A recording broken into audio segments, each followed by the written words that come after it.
opportunity to create their future in the way they want it. That was the whole theme of this. Regarding the AI strategy that India has, well-known 5 layers now, so I wouldn't go into that. Key thing is to get the right solutions, which is where the ROI will come. So our focus is on that. And today models have already become commoditized. There are like so good models which are just maybe 4 or 5 months or maybe 6 months behind the topmost frontier models. They are now available in open source, which can be used to provide the solutions and provide the applications. So the focus has to be to get that infra in place, which is where the summit gave us the total investment of about $250 billion. Right. And about $17 billion for the deep tech startup ecosystem from the VC community. So that way it was very fruitful. Mm-hmm. Right. So as you said, 250 billion is not a small number. We saw big commitments from Indian domestic conglomerates and also from the likes of Microsoft, Google, Amazon, which came in during the AI summit. So India is certainly part of the AI conversation. But there is, of course, the other, or what some say is the flip side to AI, and one has to refer to that, which is the fear of job losses. For example, the IT stocks have been going down in the last several weeks. There is a scare, maybe exaggerated, but it's certainly there. And a lot of the Indian consumption story also depends on IT. Let's say in places like Bangalore or Bengaluru or Pune, to some extent Gurgaon, real estates or consumer markets. So what are your thoughts? What's the government's reaction to that? The biggest strength of our IT sector, and especially the big IT companies that we have, their strength is to be able to go to an enterprise, understand how that enterprise works, and basis that provide the technology solution which will work in that enterprise. That's the strength. In the past, this strength was demonstrated when the Y2K problem came. We have seen how the transition from on-prem to cloud happened. That was also done by our IT sector. In the past, we have seen from the legacy systems to more modern programming language, more modern software architectures which happened. And this is now the transition where we are shifting from the coding to automatic coding, but using an architecture which is designed by the IT companies, by the teams out there.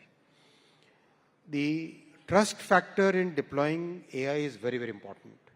For example, if there is a banking company, that bank would not like to hand over the coding to either a software or any other person until and unless they trust it.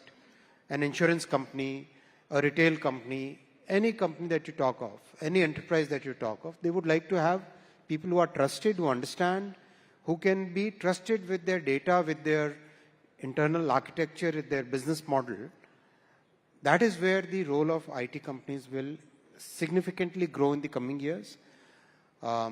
Yes, this will require a lot of effort. From the Government of India side, we are putting huge focus on providing the talent pipeline. From the state governments, especially the state governments like Government of Karnataka, Government of Telangana, Government of Tamil Nadu, Government of Maharashtra, they will have to put in a lot of effort to make sure that their colleges in their states, they get reoriented towards AI-based IT solutions. So the responsibility will have to be taken by the IT industry as a primary, and the state governments and central government. We will be there fully to support this transition. I am personally discussing with practically every IT industry leader, and whatever support they need, we will provide. The state governments will also have to take a large part because the colleges are located within their jurisdictions. So they will have to also take a large part of this work. Right. Just a follow-up to that, sir. If you look at the pace of AI advancement, it's almost like gradually and then suddenly, because in the last 1 month, there have been so many advancements. Every day we see one new industry or function getting disrupted whenever Anthropic makes some release, for instance. So while, the industry grapples with this and they upskill employees, is it going to be a very painful transition period? What's the backstop that, we have? Because this has been a huge source of employment for engineers. And as Bodhi said, it will have second-order effects on consumption, investment, basically the entire economy. So should we prepare for a painful transition period, say, for the next 1 to 2 years, before, it's determined what new types of jobs are getting created? We must be prepared. We must take it very seriously. This is once in a generation kind of transition which is happening. So we must be prepared for it, and we must take every action proactively. That's precisely the reason why we started the Future Skills program almost 3.5, 4 years ago. And that was done in partnership with the IT industry so that they can rapidly start the upskilling work. And of course, the numbers there are huge. Almost 8 lakh IT industry professionals have been upskilled. But that number has to be now scaled up at a much significantly higher level, and that talent pipeline has to start getting created from the colleges onwards. That's why the Ministry of Education at central government level and the Ministries of Education at state government levels with the industry, we will all have to work in a very concerted manner, and that's what we are attempting at this point of time. Right. Just one more question. Last week was also notable because I think we had 5 foundational model releases. Sarvam, of course, everybody would have heard. But apart from that, we had 4 more startups which released foundational models. And, there are going to be 5 to 7 more over the next 12 to 24 months. Are you happy with the kind of research and investments that's happening in the foundational layer in India? And will it continue to take push from the government? Because what helped these first 5 models was the GPU access that the government provided, the investment that you provided. So will that continue to be a big push? Because you've also announced, India AI 2.0. So what kind of outlay can we expect for that?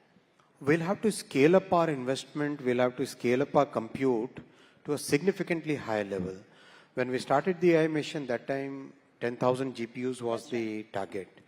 We have achieved already 38,000 and another 34,000.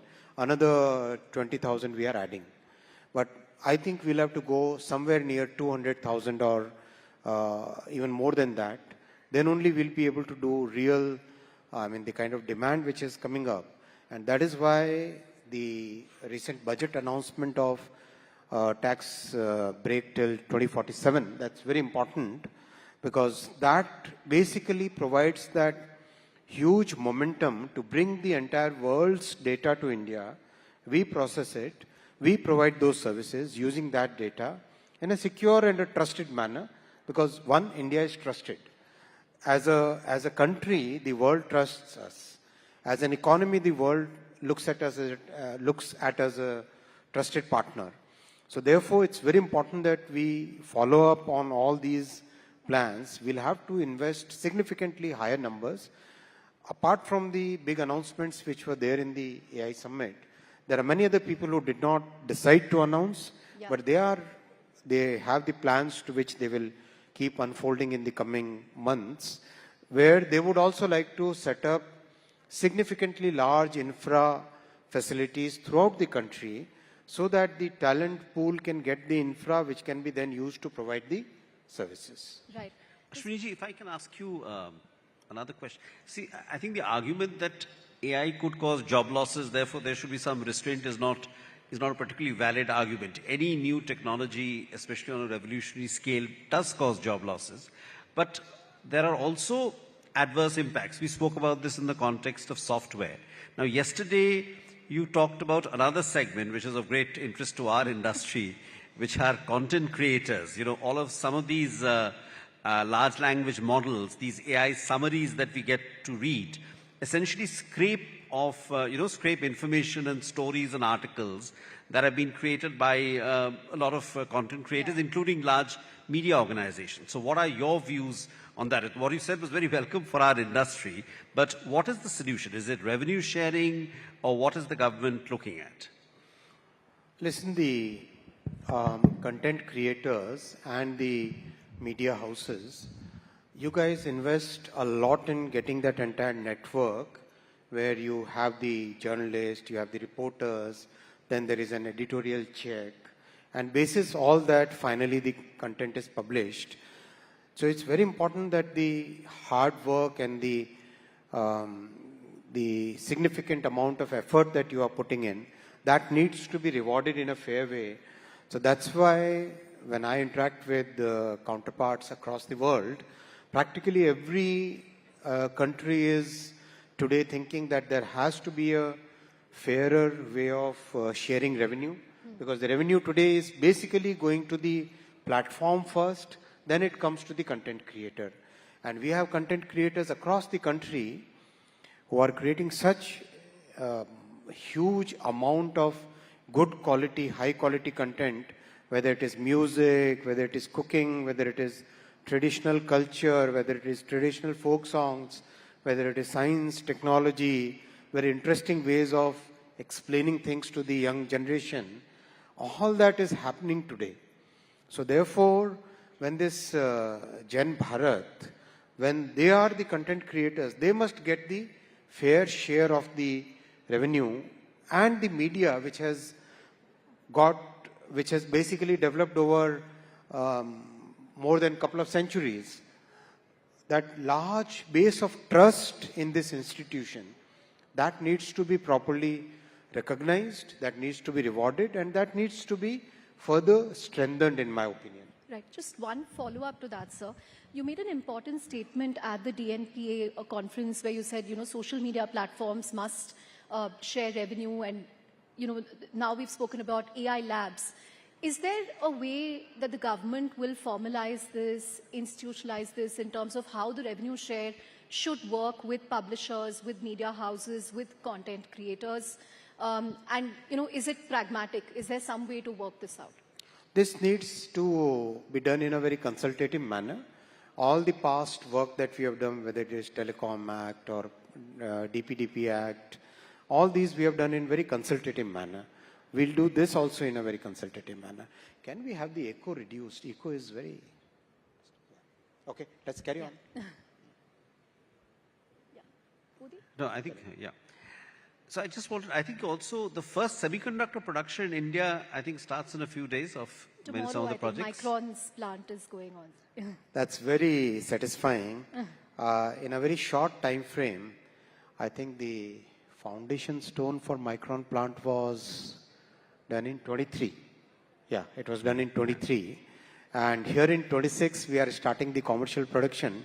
Tomorrow, Honorable Prime Minister will start the commercial production. He'll inaugurate the Micron semiconductor plant.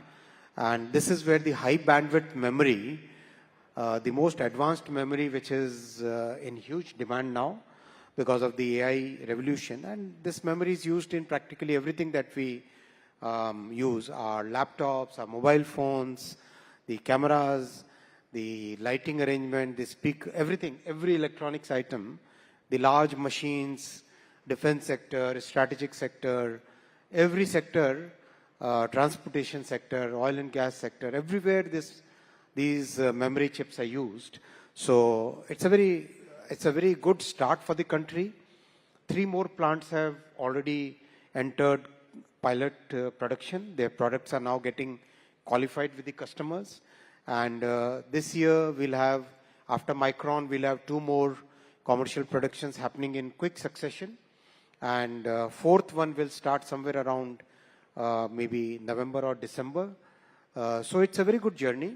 And the other plants are getting into now more like the machine tool room shifting kind of level, where the civil construction is ending and the machines and plants and all other things are now coming in for getting the next phase of their commissioning. It's going on very well. Recently, Honorable Prime Minister laid the foundation stone in Uttar Pradesh for a plant which is HCL and Foxconn joint venture. they will be manufacturing the display control. So every screen that you see, whether it is a screen on your X-ray machine or a screen on on this television, right? This large screen. All these screens, they are driven by chips which are basically the driver module. So they'll be manufacturing that driver module, and it's going to be a very large plant, of course in phases. Right. But they, like most of these plants, will be meeting substantial part of their global demand from these plants. So this is a very, very satisfying journey, I would say, because our country has been looking for a semiconductor industry for almost 6 decades now. Yeah. After 6 decades, we have had this big break. And thanks to our Honorable Prime Minister's vision, he set the guardrails, he set the goal very clear for us and made sure that we look at the ecosystem. Honorable Prime Minister's focus was always, this has to be a multi-year journey. This cannot be a 1-year program, 5 years program. This has to be a minimum 20 years program. Second, always focus on getting the ecosystem. So getting the ecosystem within 3 years, it was a Herculean task, I would say. Most people initially were quite skeptic. Yeah. But when we interacted with them, sincerely we followed up each and every input which used to be given by the industry participants. Our point to the industry was that, yes, it's a new industry for us. We don't have this thing in the past. We don't have the precedents. So you help us, you guide us what needs to be done. They would give us inputs about power supply, about ultra pure water, about 250 odd gases and chemicals, about the kind of welding talent, welding skill which is required. And it's very, very, very high level skill, very extreme level skill. Normally we are used to measuring in parts per million.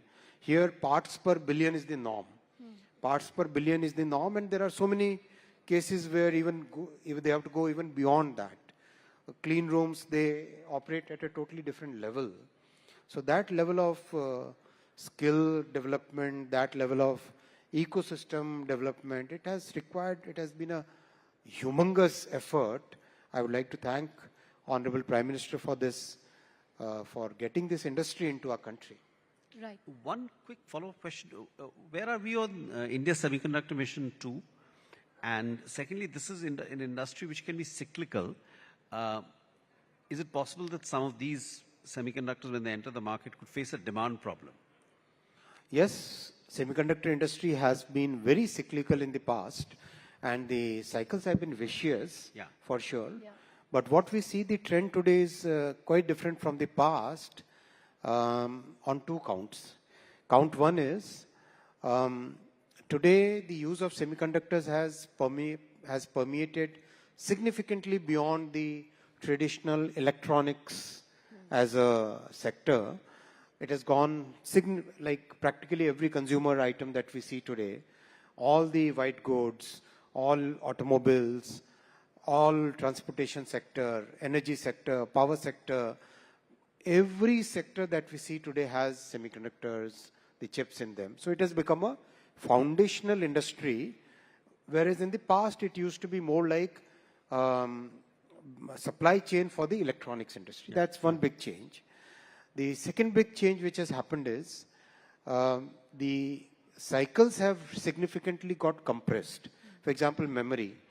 The memory cycles used to be such vicious that practically every cycle, 60% of the industry would get consolidated into one company. That used to be the past norm. Those things have changed now. Now the cycles are there. They are more like a typical business cycle where ups and downs are there, but the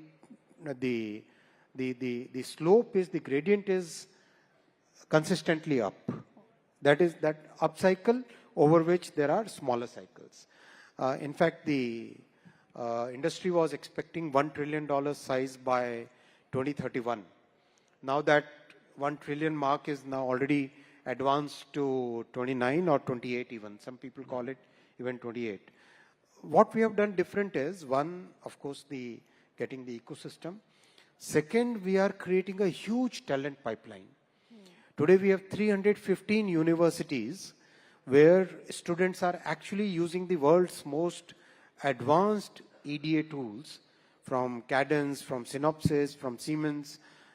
And if you compare globally, outside India, rest of the world, including the developed countries, there are not even 20 universities where students will get the entire end-to-end capability of designing a chip, manufacturing it, validating it, and using it in a module.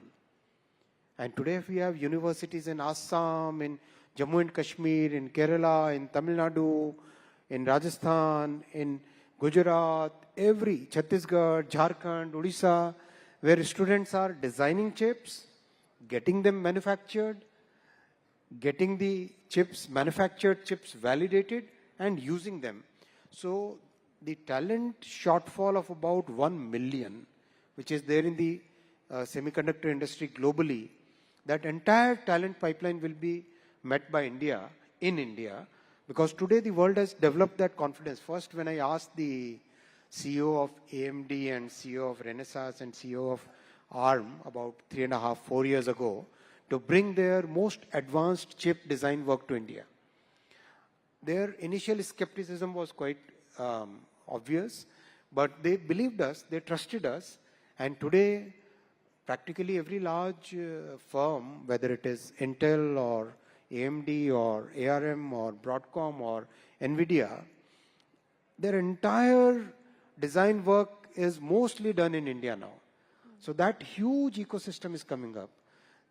Then the startup ecosystem which has come, and startup as well as the experienced people from other large companies who are coming out and setting up their own companies for creating that design ecosystem, that's phenomenally important for us. And that is where the initial push, that initial significant effort is required. That will grow like a hockey stick, like a exponential curve, because that large learning curve is now behind us. Now the time has come that inflection point in the S curve is now upward. So that thing is very clearly in front of us. Right. I also wanted to ask you about data centers where India has received significant investments in the last year. The budget also announced a huge tax holiday for people who are investing in data centers here. But you know, people also have concerns about what this will do in terms of electricity consumption, water consumption. Will it create the proportionate amount of jobs? How would you respond to that, sir? Very important point. Unlike many rich countries, we are having a grid which is practically rebuilt over the last decade. It's very different from the developed world where the grids are maybe 30 years, 40 years, 50 years vintage. Our grid is designed for that ups and downs which come with the renewable energy. Because our Prime Minister put huge focus on getting the renewable energy capacity, and we are one of those very few countries where our renewable and power generation capacity is today 50% of the total power generation capacity. So that way our grid is substantially robust, first. Second, so many innovations are happening which are reducing the power consumption. There is one startup which is now working on inference chip, which will reduce power consumption by about 70%. 70% kind of reduction which is possible today. I've seen their concept, and the concept looks very logical, and they have got VC funding also. So which means that it's going in the right direction. There are other people, one company met a few weeks ago where they are bringing a liquid cooling system which can practically reduce the requirement of water by 90%. So those innovations are continuously happening. What's important is getting the renewable energy sources, which in our country we have a very significant development of the last decade. Second, getting the grid to be more smart and robust, which is what our efforts in the last 10 years have paid off. So Ashwini ji also wears his railways hat, but before we move on to railways, I just wanted to ask that one, if he could, there was also an innovative protest, if one can put it that, held at the AI summit, which in some ways kind of was one of the, I don't want to use the word highlight, but one of the unusual events of that summit.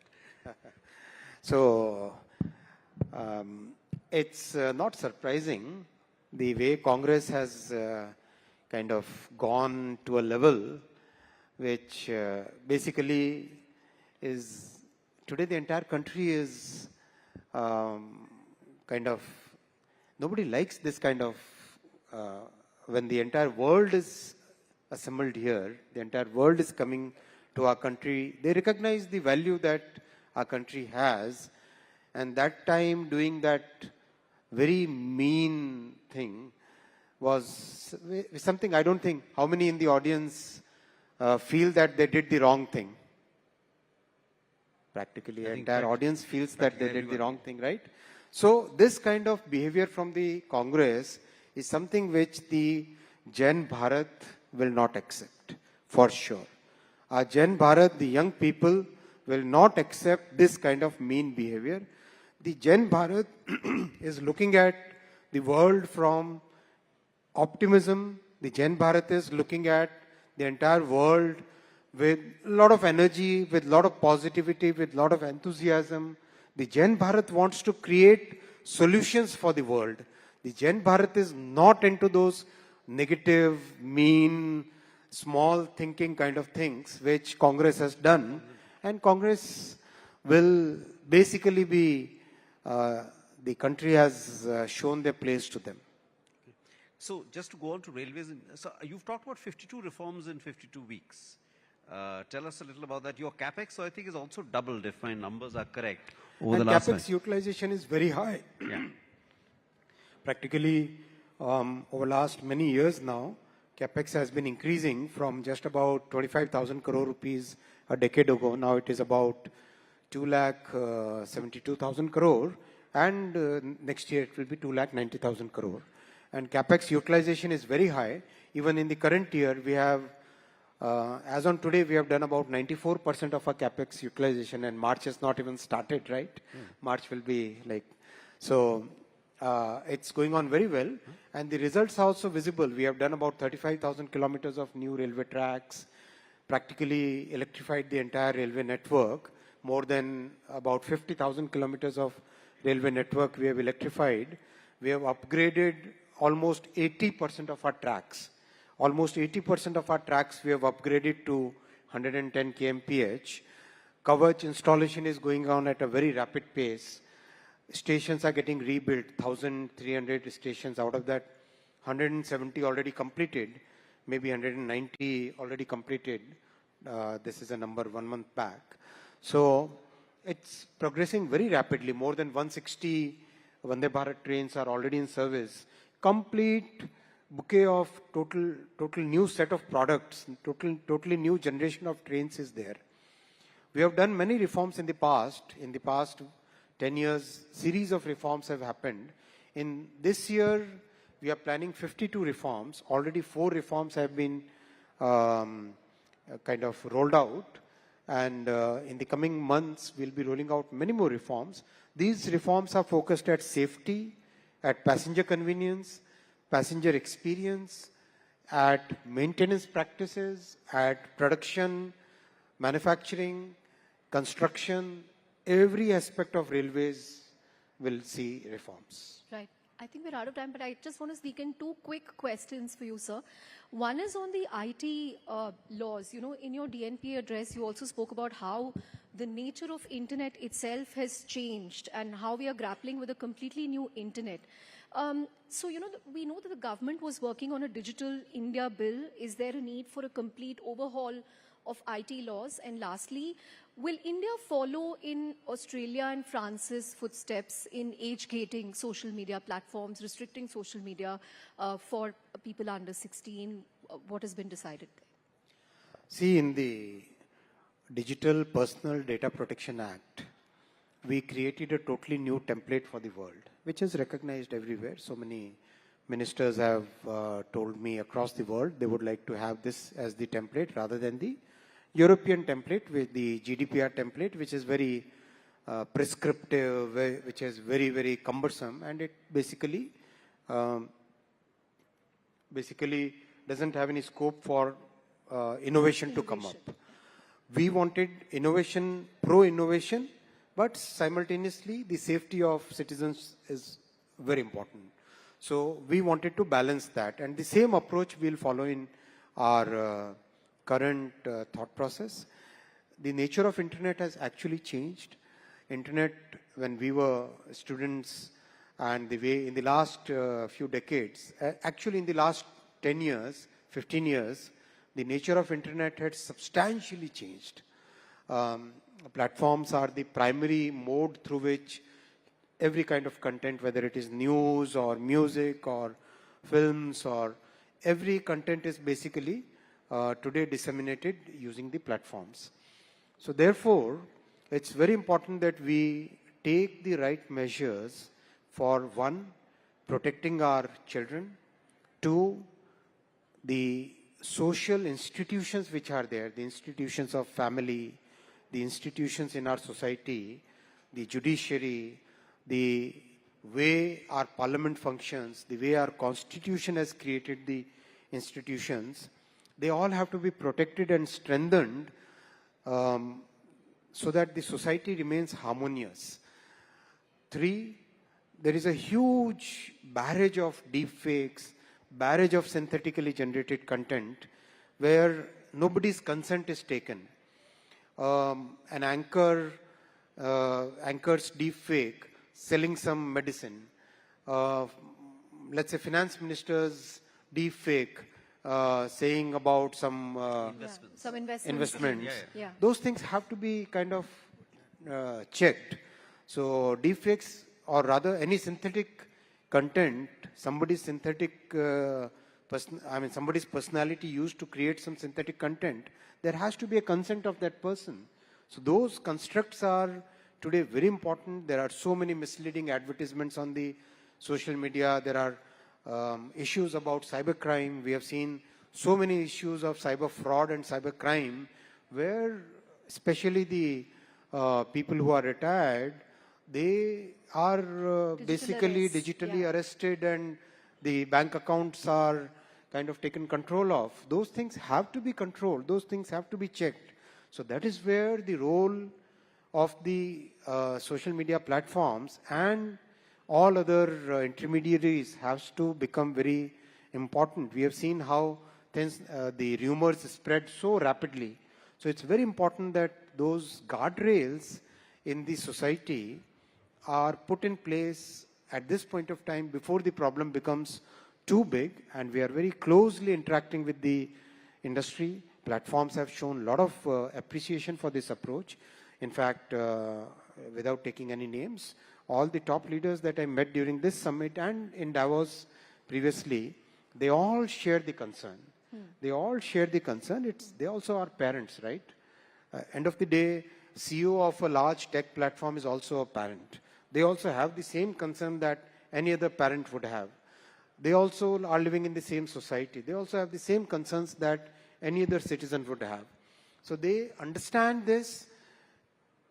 We have very clearly assured that for us, innovation is very important, and citizens' protection in the online space is as important as innovation. So that right balance is what we are driving at. Thank you very much. Great. On that note, thank you very much, sir. This was an amazing session. A huge round of applause for the minister who pulled off the largest AI summit in the world. Thank you very much.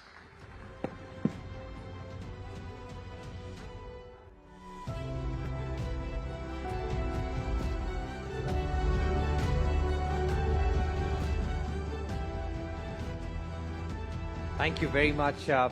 Ashwini Vaishnaw, Bodhi and Chandra for joining us for a superb session. Ladies and gentlemen, as we break for lunch now, which is served on the